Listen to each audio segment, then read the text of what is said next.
En la arquitectura moderna, cada proyecto comienza invariablemente con una hoja de cálculo.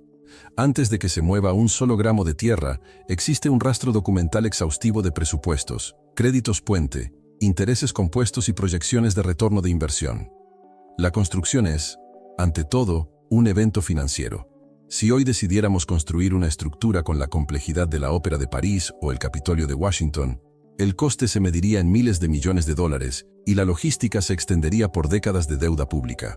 Aceptamos esto como una verdad inamovible. La gran arquitectura es cara, lenta y requiere de un sistema bancario complejo para existir. Sin embargo, cuando retrocedemos apenas 170 años, nos encontramos con un muro de silencio documental que desafía esta lógica. Al examinar los archivos municipales de las grandes capitales del mundo, surge una anomalía que los historiadores económicos suelen pasar por alto, o quizás prefieren no subrayar. Existe una desconexión fundamental entre lo que la historia oficial nos dice sobre la capacidad económica de la época y la realidad física de lo que quedó construido en pie. Esta anomalía es técnica y medible. Entre 1850 y 1890, el mundo experimentó una explosión de arquitectura monumental sin precedentes.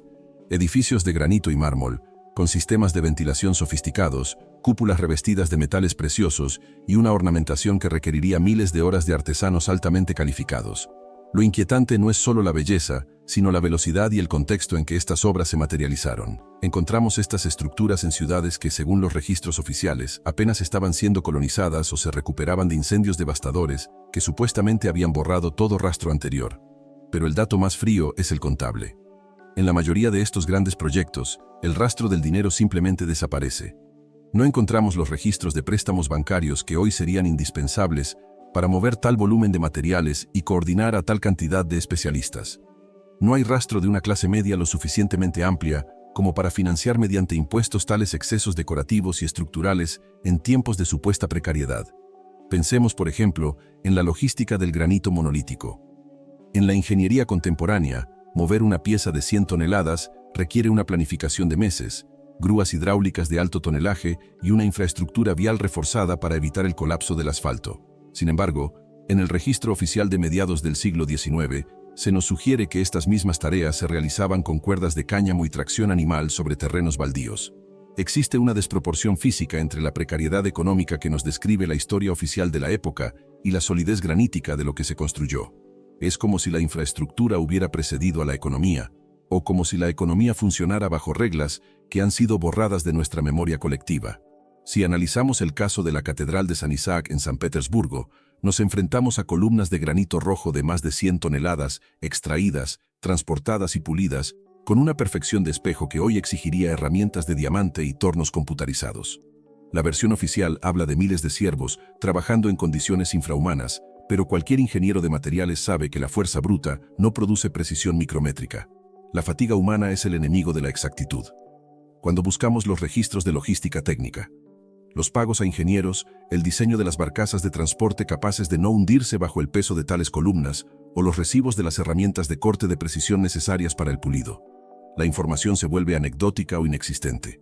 Lo que encontramos en su lugar es un patrón recurrente. En lugar de un flujo de capital moneda, lo que parece haber operado es un flujo de energía técnica y organizacional.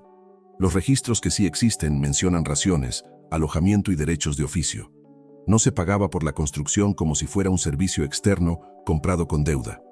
La obra emanaba de un sistema que ya poseía los materiales, la tecnología y el sustento de los trabajadores. El dinero no era el motor de la obra, sino un elemento secundario de registro. Esto sugiere que existía un modelo operativo que no necesitaba de la banca de reserva fraccional para crear maravillas físicas. El coste de la obra era la contribución misma de la comunidad de expertos. Para entender este fenómeno, debemos mirar hacia la estructura social que la revolución industrial terminó por asfixiar, el sistema de gremios. A menudo se nos presenta a los gremios como asociaciones primitivas o herméticas de artesanos, pero la evidencia sugiere algo mucho más complejo. Eran organizaciones transnacionales que gestionaban el capital humano y el conocimiento técnico de forma autónoma, operando casi como una civilización paralela con su propia soberanía. Un gremio no era un empleado de un Estado. A menudo, el gremio era la infraestructura misma del orden social. Poseían sus propias canteras, sus propios bosques para madera, sus propios sistemas de salud y, crucialmente, su propio sistema de formación que duraba décadas, asegurando que el conocimiento no se perdiera con la muerte del individuo. En este esquema, el concepto de beneficio bancario era inexistente por innecesario. El objetivo del gremio era la perpetuación de la maestría y la creación de un legado tangible. Si un gremio decidía construir un ayuntamiento o un puente, no pedía un préstamo al interés de una entidad externa. Movilizaba su excedente de recursos y conocimientos acumulados durante generaciones. Esto explica por qué la arquitectura antigua parece excesiva para nuestra mentalidad moderna, porque no estaba limitada por la necesidad de generar una ganancia financiera para un tercero. La ganancia era el edificio en sí mismo, su durabilidad y la demostración de la capacidad técnica de la hermandad. En una economía de contribución, la excelencia es la moneda de cambio, y la belleza es un subproducto natural de la soberanía técnica. A mediados del siglo XIX, este sistema de autonomía técnica empezó a ser visto como una amenaza existencial para un nuevo poder emergente que buscaba centralizar la riqueza a través de la moneda fiduciaria y el control de la deuda. Un sistema basado en la maestría y la contribución mutua es, por definición, difícil de grabar y casi imposible de endeudar. Si las personas pueden construir palacios, catedrales y sistemas de riego sin recurrir a la intermediación de los bancos centrales, el poder de estos últimos se vuelve irrelevante. Es aquí donde el registro histórico empieza a mostrar sus primeras grietas deliberadas. Entre 1860 y 1880, observamos una ola de legislación en todo el mundo occidental diseñada para disolver la autoridad de los gremios. Se les acusó de ser monopolios oscurantistas, de frenar la competencia libre y de ser reliquias de un pasado feudal que debía ser superado por la modernidad industrial. Pero bajo la retórica del progreso, lo que realmente estaba ocurriendo era una transferencia de poder masiva. El paso de una economía basada en la creación física real a una economía basada en la gestión de la escasez y la deuda. El edificio dejó de ser un testimonio de la soberanía técnica humana para convertirse en una garantía hipotecaria, un activo financiero que debía producir réditos constantes. Al desconectar al trabajador de su gremio y convertirlo en un individuo aislado que debe vender su tiempo por una moneda que él no controla, el sistema bancario logró capturar la energía productiva de la humanidad de una manera que los imperios antiguos nunca soñaron. La arquitectura majestuosa del siglo XIX es, en esencia, el último eco de un mundo que sabía crear sin cadenas, y el silencio de sus archivos es la prueba de una economía de abundancia que el sistema actual prefiere que no intentemos comprender ni replicar. Cuando observamos los edificios del antiguo sistema, aquellos que la narrativa de Tartaria sitúa en una red global coordinada, solemos verlos casi exclusivamente a través del prisma de la estética. Los llamamos neoclásicos, barrocos o góticos, etiquetas que sirven para catalogar su apariencia pero que rara vez explican su propósito estructural profundo.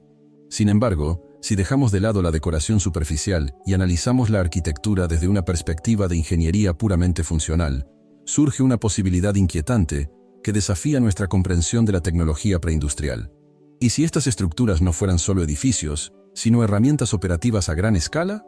Observemos detenidamente las cúpulas revestidas de oro o cobre, las agujas que terminan en intrincados diseños metálicos y el uso masivo de materiales conductores integrados quirúrgicamente en la piedra. En el marco de una economía de contribución, donde el objetivo era el beneficio común del gremio y la ciudad, el acceso a la energía habría sido un pilar fundamental de la soberanía social. Investigaciones contemporáneas sobre la energía atmosférica y la resonancia de cavidades sugieren que muchas de estas estructuras antiguas poseen las proporciones exactas para funcionar como recolectores de electricidad estática o receptores de frecuencias de radio naturales. No estamos hablando de conceptos místicos o esotéricos, sino de física aplicada y electromagnetismo básico. En este contexto, la arquitectura monumental no era un gasto superfluo de un monarca o una iglesia, sino la infraestructura energética y comunicativa de una civilización que entendía el entorno de una manera distinta. El uso de materiales como el granito, rico en cuarzo piezoeléctrico, en combinación con metales nobles en los puntos más altos de las estructuras, sugiere un diseño orientado a la captación y distribución de carga. Si una ciudad poseía un sistema que proveía calefacción, iluminación o incluso frecuencias de sanación mediante la propia estructura de sus edificios, el sistema bancario moderno no tendría ninguna palanca de control real sobre la población. La energía libre y accesible es, por definición, el fin de la dependencia económica y el colapso de la escasez planificada. Para que el sistema de banca central y reserva fraccional que nos rige hoy pudiera prosperar, el modelo de autonomía gremial y la infraestructura que lo sustentaba debían ser erradicados. no fueron eliminados por ser ineficientes o anticuados, sino precisamente por su éxito en crear una sociedad que no necesitaba del crédito para progresar. Existe una pieza documental que sirve como faro en esta investigación, un memorándum vinculado a la Banca Internacional de 1863. En este documento, se articula una estrategia de una claridad escalofriante, identificando que los gremios, al ser dueños de su propia producción, de su conocimiento y de su sustento vital, representaban una amenaza existencial para la rentabilidad de los préstamos. Si una comunidad puede construir su propia catedral, su propio sistema de canales o su propia red de energía, sin pedir prestado capital con intereses, el banquero queda totalmente fuera de la ecuación del desarrollo humano. La estrategia de respuesta fue sutil pero letal: la centralización monetaria absoluta y la deslegitimación de cualquier forma de intercambio que no pasara por sus manos. Se impuso la idea de que la única forma válida de valor era la moneda emitida por el Estado y respaldada por los bancos privados. Al hacer esto, cada transacción humana, desde la compra de un simple clavo hasta la construcción de un puente transcontinental, generaba una pequeña renta invisible para el sistema financiero en forma de interés o comisión. El gremio, autosuficiente por naturaleza, fue forzado a competir en un terreno donde las reglas habían sido diseñadas para su asfixia. No fue una transición pacífica ni natural, como nos sugiere la historia oficial. Entre 1865 y el cambio de siglo, se produjo una cascada de leyes de emergencia en Europa y América que hoy llamaríamos reajustes estructurales forzosos. Se ilegalizó sistemáticamente el pago en especie y se criminalizó el trueque bajo el pretexto de la modernización fiscal y la transparencia comercial. El patrón es constante en todas las geografías. El artesano que antes vivía con dignidad en una casa del gremio y recibía comida, salud y educación como parte natural de su labor, fue transformado legalmente en un vagabundo o en un empleado asalariado dependiente. Para pagar sus nuevos impuestos, ahora obligatoriamente en moneda nacional, el artesano tuvo que vender su herramienta más preciada, su tiempo de vida. Esta es la razón técnica por la cual la calidad arquitectónica y la complejidad del diseño caen en picado a partir de 1900. El trabajador ya no busca la excelencia para el honor de su gremio o la gloria de su ciudad, busca cumplir las horas mínimas necesarias para pagar una deuda hipotecaria o un préstamo de subsistencia. El cambio del granito tallado a mano al ladrillo barato de fábrica y luego al hormigón brutalista no fue una evolución del gusto estético, sino una capitulación ante la rapidez y la baratura que exige el interés bancario. La piedra eterna, diseñada para durar 1000 años, fue sustituida por el material con fecha de caducidad programada. Cuando un sistema sustituye a otro con tal agresividad, el vencedor siempre se encarga de que el anterior parezca imposible, bárbaro o, en el mejor de los casos, inexistente. Es un fenómeno sistemático de omisión que impregna nuestra educación desde la infancia. Los edificios que no encajaban con la nueva narrativa de pobreza preindustrial o de tecnología limitada fueron reclasificados o simplemente demolidos bajo el nombre de la renovación urbana. A muchos se les asignó una cronología falsa, alegando que fueron construidos en tiempos récord por trabajadores inexpertos que supuestamente usaban herramientas de madera para tallar rocas ígneas, ocultando la verdadera tecnología de los gremios que los hizo posibles. Incluso en la geografía política, nombres de regiones enteras que representaban este antiguo orden, como Tartaria o Scythia, desaparecieron de los mapas oficiales casi de la noche a la mañana, siendo reemplazados por denominaciones administrativas modernas que facilitaban la división y el control del territorio. Si eliminas el nombre de un lugar, eliminas su cultura y su historia. Si eliminas la cultura, eliminas la evidencia física y moral de que existió una forma diferente y más soberana de vivir. Lo que hoy llamamos apresuradamente conspiración es, visto bajo esta luz analítica, un simple proceso de limpieza contable e histórica. La omisión sistemática es, y ha sido siempre, la herramienta más poderosa de control social. Para entender hacia dónde nos dirigimos, debemos observar con detenimiento el estado actual del sistema que sustituyó a la soberanía de los gremios. En la economía de deuda contemporánea, el crecimiento no es una opción, sino una obligación matemática. Hemos llegado a un punto donde la deuda global supera por varias veces el Producto Interno Bruto del planeta. Es decir, hemos pedido prestado un futuro que no tenemos capacidad de pagar. Bajo este modelo de escasez impuesta, la arquitectura ha dejado de ser una inversión en la posteridad para volverse un activo efímero. Los grandes edificios de oficinas están diseñados bajo criterios de amortización rápida, con una vida útil que apenas oscila entre los 30 y los 50 años. Al comparar la longevidad de un edificio de granito de la era de los gremios con una torre de cristal moderna, la anomalía es evidente. Con más tecnología que nunca, somos incapaces de igualar la permanencia de nuestros ancestros. Esto no es una falta de capacidad técnica, es una consecuencia del sistema de incentivos bancarios. En una economía basada en el interés, La durabilidad es una mala inversión. La obsolescencia y la rotación constante de capital son las únicas prioridades para mantener el flujo de crédito. Sin embargo, en la periferia de este sistema de deuda, está ocurriendo un fenómeno que parece una réplica exacta del antiguo modelo de gremios, pero en el plano digital. El software de código abierto es la economía de contribución de nuestra era. Millones de individuos dedican su tiempo a construir la infraestructura digital del mundo sin que medie un pago por hora o un préstamo bancario. Lo hacen bajo las mismas leyes que regían a los antiguos canteros. La búsqueda de la excelencia técnica, el prestigio entre iguales y la creación de una herramienta que pertenezca a la colectividad. Este gremio digital ha demostrado que es posible crear la infraestructura más compleja de la historia sin el control de la banca central. Si la red sobre la que corre toda la economía mundial es producto de una economía de contribución voluntaria, la pregunta es inevitable. ¿Por qué seguimos aceptando la narrativa de que es imposible aplicar este modelo al mundo físico, a la energía o a la vivienda? A lo largo de esta investigación, hemos trazado un patrón recurrente. Una civilización alcanza una maestría técnica basada en la colaboración. Luego, un sistema de control basado en la deuda la sustituye, borrando las huellas de su predecesora y etiquetando su arquitectura monumental como simples estilos decorativos. Este proceso de borrado no requiere una conspiración sobrenatural. Solo requiere que el nuevo sistema reescriba las leyes de lo que se considera económicamente viable. Al cambiar la definición de valor, el pasado se vuelve incomprensible. Las grandes cúpulas y palacios de justicia dejan de ser vistos como herramientas funcionales para ser interpretados como caprichos estéticos de una era de mano de obra barata. La omisión deliberada es el mecanismo de defensa de cualquier sistema que no puede competir con la excelencia de lo que vino antes. Hoy, el velo de esta escasez artificial empieza a mostrar grietas.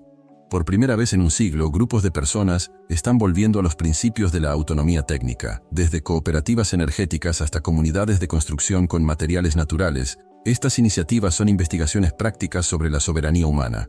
Al reducir la dependencia del sistema de deuda, el ser humano recupera lo más valioso que posee, su tiempo. Y con el tiempo, regresa la posibilidad de alcanzar la maestría. Si el sistema de gremios fue destruido porque hacía al ser humano incontrolable, su regreso representa el mayor desafío que el orden financiero actual ha enfrentado en siglos. Al final, los edificios que llamamos tartarianos permanecen en un silencio elocuente, como testigos de una lógica que hemos sido obligados a olvidar. No necesitan teorías para demostrar su superioridad técnica. Su presencia física es la prueba de que otra forma de habitar el mundo fue una realidad tangible. Si mañana el sistema de deuda colapsara, ¿qué dejaríamos atrás nosotros? Edificios que se desmoronan en décadas o monumentos que hablen de nuestra maestría a las generaciones del futuro. Quizás el mayor secreto de la historia no sea una civilización perdida, sino nuestra propia capacidad de crear abundancia sin pedir permiso a quienes gestionan la escasez. Mientras esas piedras sigan en pie, la posibilidad de recuperar ese conocimiento sigue viva. El registro de la piedra espera nuestra mirada. La historia no es lo que nos contaron, sino lo que aún somos capaces de recordar y ejecutar. La pregunta fundamental no es si ese sistema existió en el pasado, sino cuánto tiempo más podremos sostener la ilusión de que no somos capaces de volver a construirlo.